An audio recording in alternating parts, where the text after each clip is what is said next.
What's going on, everyone? It's time for another film review. Today we're going to be talking about one of the first big comic book blockbuster type movies that made this genre more profitable. Yeah, today we're going to be talking about the movie Blade. It was released by New Line Cinema August 21st, 1998, and was produced by Peter Frankfurt, Wesley Snipes, and Robert Englund. Wesley Snipes also stars in it.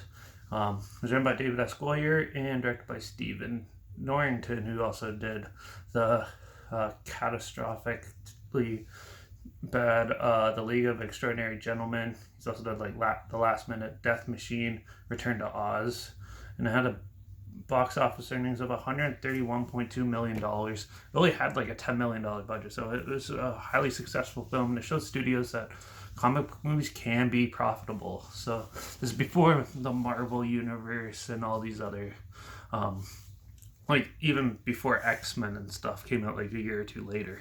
So yeah, Blade is well, he's a vigilante who's half human, half vampire, and he's out to, protecting Earth, the normal humans, from the evil vampires feeding on them as they try to take over cities after city.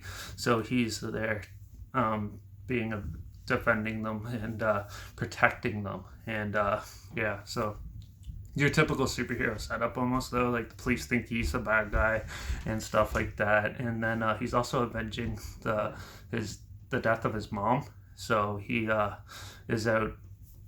He has that. So he's out to try to vacate all the vampires in the city. So yeah, and he has a trusty sidekick who, helper who helps him make weapons and stuff like that. And he goes about and takes on and he also saves one girl from being bitten and she kind of like follows him along, trying to understand who he is and stuff, and learn more about him. And then at the same time, they're trying to develop an anti-serum for preventing people from becoming a vampire. So yeah, it's a pretty good film. Yeah, I've loved this movie since I was young, so I've seen it a whole pile of times. But it was good going back and rewatching it because I love the dark atmosphere of it. It has that gritty darkness, sort of like Spawn, but more even more dark, sort of like the Midnight Meat Train type darkness to it. And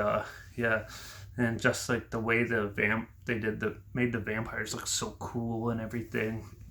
Like the opening scene is awesome where they go into the club bloodline or whatever, and it looks like a normal club, and then all of a sudden the blood showers down from the roof, and they're all vampires there and attacking this one guy who got dragged in there, and then Blade comes and takes him out. It's such a good film. There's a lot of good action scenes, really well put together. Even the CG, well, CG's half good, half bad. So like the subway scene was all CG, and that looks really good. But some of it looks pretty dated now. Like when he fights like the blood god at the end, that looks pretty dated. So, but overall, most of the special effects are pretty well done and stuff. Especially the Pearl scene with the really big head vampire, and they kill her with ultraviolet light, and she gets all burnt up and stuff. That was really well done.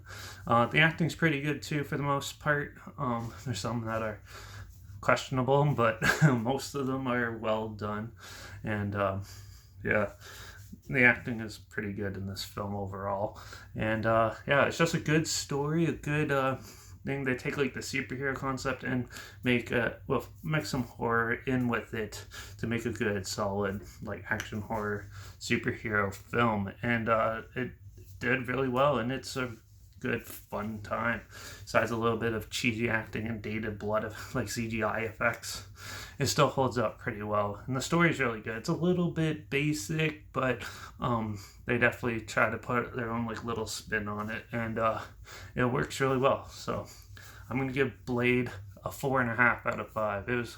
I really enjoyed it. This is one I've rewatched since I was like 12, and yeah, I absolutely still love it. So yeah, and it spawned 2 sequels, which we'll be diving into the whole trilogy. So that'll be the next review. So make sure you ring that bell.